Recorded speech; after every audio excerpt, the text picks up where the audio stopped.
আসসালামু আলাইকুম রহমতুল্লাহি ওয়া বারাকাতুহু। পদ্মা সেতু জাজিরা থানা ডালি মার্কেটের সামনে ভয়াবহ আকার ধারণ করেছে পদ্মা সেতু নদী। ভাঙন শুরু করে দিয়েছে। আমরা এই জায়গায় ব্লক ফেলাবো কিছুক্ষণের মধ্যে।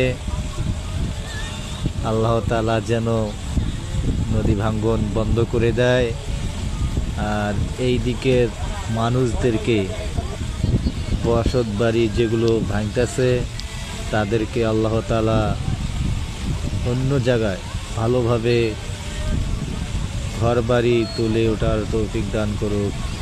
সকলে বলে আমিন।